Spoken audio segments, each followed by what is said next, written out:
Senhor líder parlamentar do PAICV, senhor deputado pelo Círculo Eleitoral da Europa e Resto do Mundo, engenheiro Manuel Barbosa, senhor presidente da Associação Cabo-Verdiana de Lisboa, caros membros da direção da Associação Cabo-Verdiana, caros membros desta grande organização que é o Ciclo de Tertúlias, caros membros da direção da associação, já tinha dito, caros amigos, caros colegas e também naturalmente o senhor presidente da UCID, engenheiro António Monteiro, a quem respeituosamente cumprimento.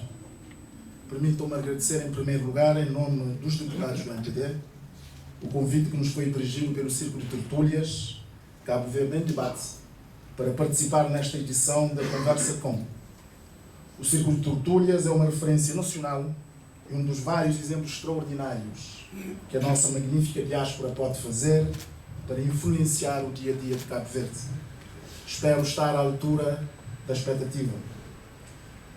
Começo citando um dos maiores economistas do século XX e Prémio Nobel da Economia, Milton Friedman. No seu livro Capitalism and Freedom, em 1982, ele já dizia uma coisa extraordinária. Só uma crise, verdadeira ou percepcionada, produz verdadeiras mudanças. Quando essa crise ocorre, os atos dependem das teorias em circulação. Continuo a citar, acredito que é essa a nossa principal função, desenvolver alternativas às políticas vigentes, mantê-las vivas e disponíveis, até que o politicamente impossível passe a politicamente inevitável. Caros amigos, é a crise de confiança nas instituições e nos políticos é que estão a forçar uma mudança de paradigma no modelo de relacionamento entre os cidadãos e os seus representantes. O objetivo de qualquer comunidade é o desenvolvimento, não apenas como crescimento do produto, ou aumento do rendimento disponível, ou progresso tecnológico, mas acima de tudo como um processo de alargamento das liberdades reais de que uma pessoa goza. A tónica nas liberdades humanas dá uma expressão especial à democracia política e transforma a ação política como a expansão das liberdades. A democracia cabo-verdiana, espelhada na Constituição de 1992, dá ênfase extraordinário às liberdades e coloca no centro a dignidade da pessoa humana. Esta premissa permite à nossa Constituição ser extremamente atual, passados 22 anos, e com todas as potencialidades para a superação de vários desafios que o país tem de enfrentar.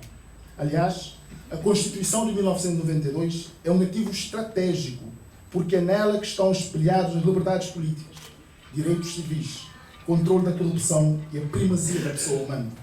Esses valores constitucionais são bases fundantes da boa governança.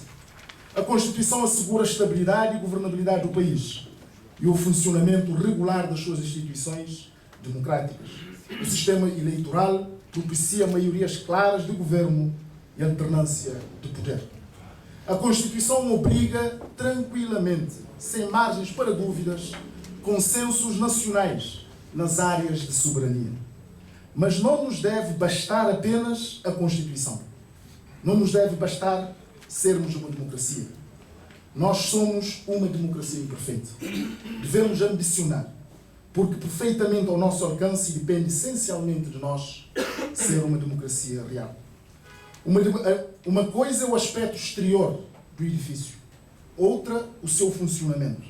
Uma coisa é a democracia real, formal, outra a real. A nossa democracia é frágil, porque não temos ainda a base económica e social necessária para o efeito, e que ela tem sido fragilizada também pela dificuldade de afirmação plena de instituições autónomas, sólidas e de qualidade. Não basta uma democracia formal. É preciso uma democracia com instituições com elevado nível de eficiência e com comportamentos no seu seio de elevado sentido de responsabilidade. Formalmente, em Cabo Verde, o Parlamento é o centro da vida democrática. Os deputados representam o povo e a Constituição, no artigo 140, define a Assembleia Nacional como a Assembleia que representa todos os cabo-verdianos. A Constituição atribui à Assembleia a iniciativa de lei e de referendo, de forma compartilhada com o Governo e grupo de cidadãos. A competência política e legislativa do Parlamento, instituída na Constituição, confere também à Assembleia, repito, formalmente, o poder central na vida democrática. Mas na prática há um longo caminho a percorrer. A Assembleia tem ainda poderes para a prática de atos organizacionais e funcionais, como, por exemplo, elaborar e aprovar o regimento, constituir comissões especializadas e exercer competências que lhe forem conferidas pelo regimento.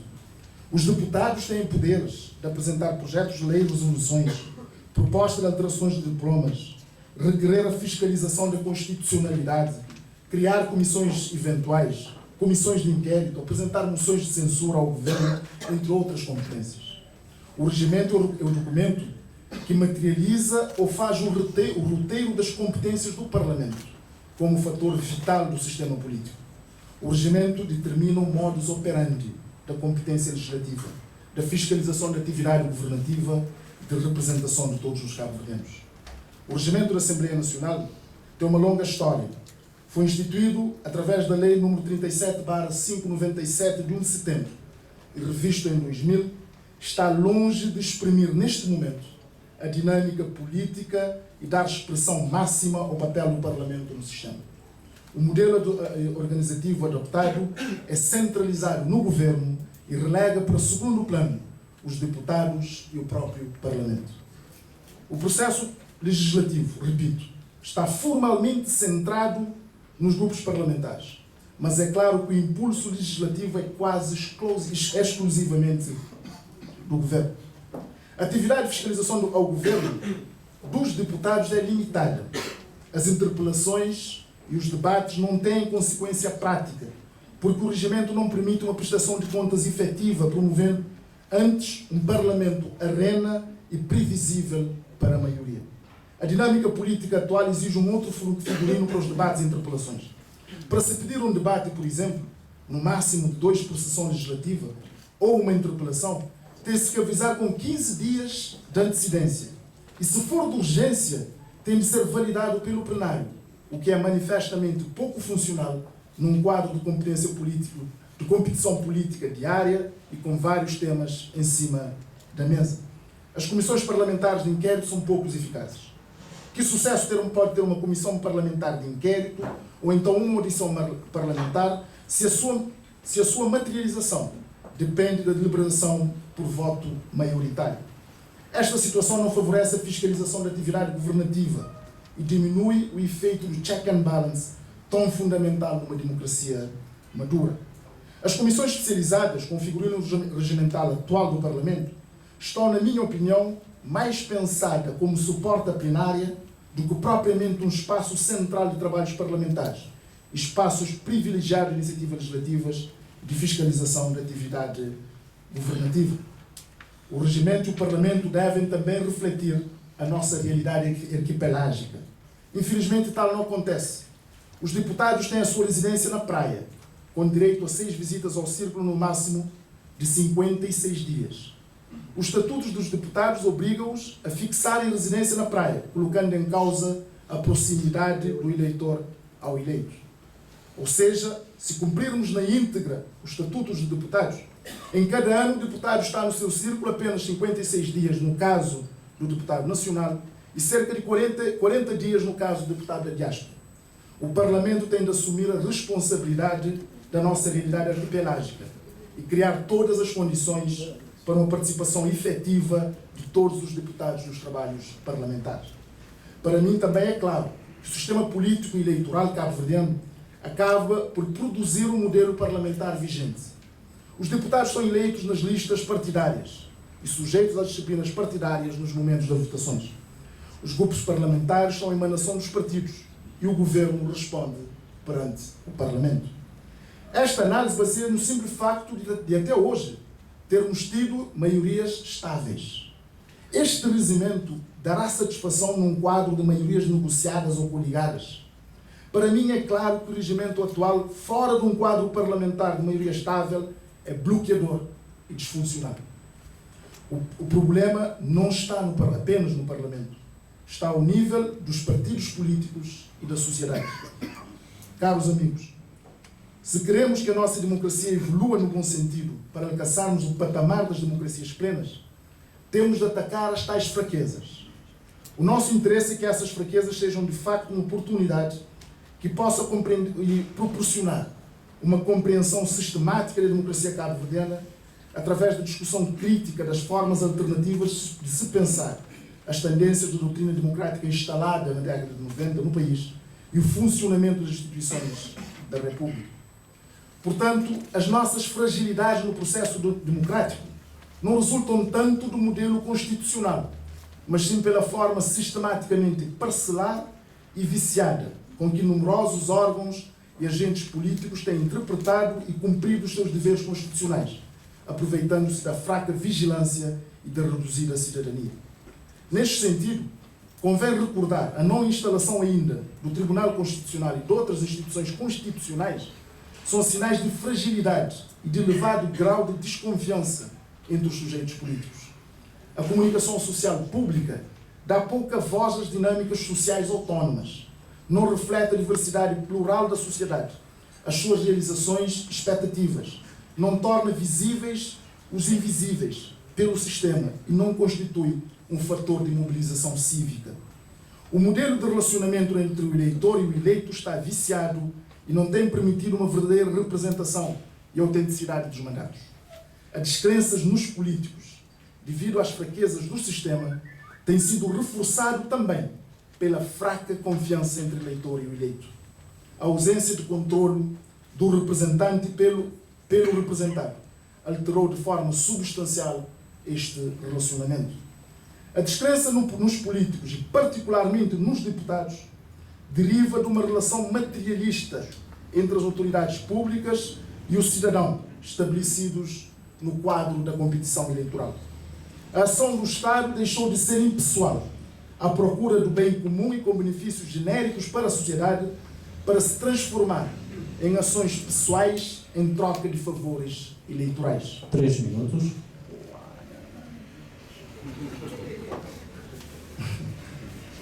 O grau de desconfiança e de utilidade do sujeito político vai aumentando quanto menor é o poder de decisão do sujeito político.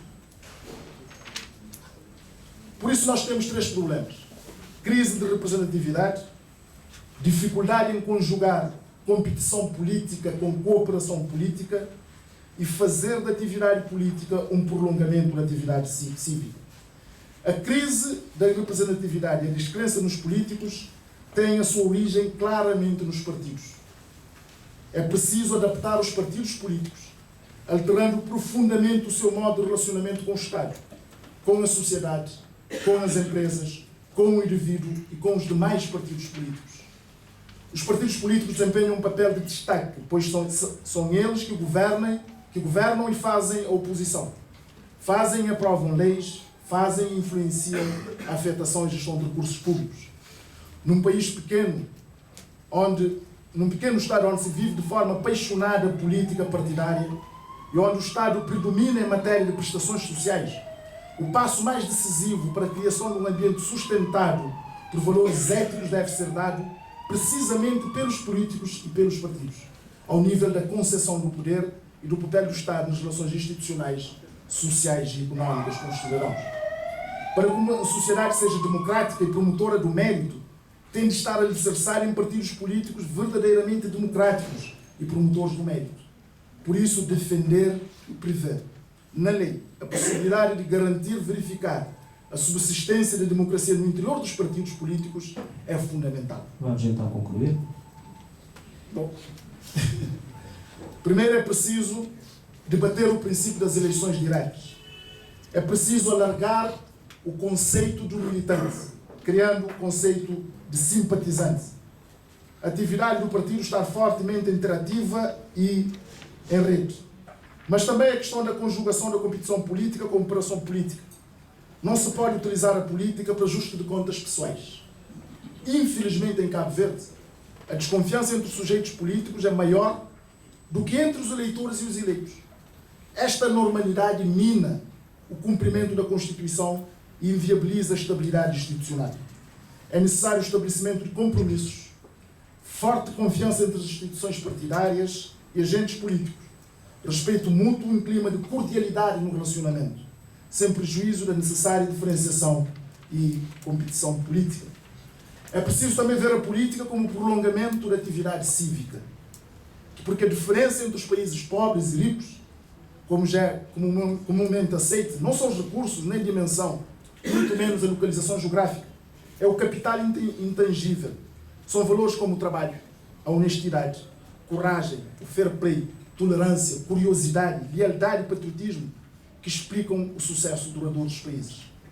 A sedimentação desses valores na sociedade permitirá naturalmente a alteração do quadro partidário dos dirigentes do futuro. E só essa alteração sistémica e profunda na sociedade poderá colocar num outro patamar o grau de confiança entre os eleitores e os eleitos. Muito obrigado.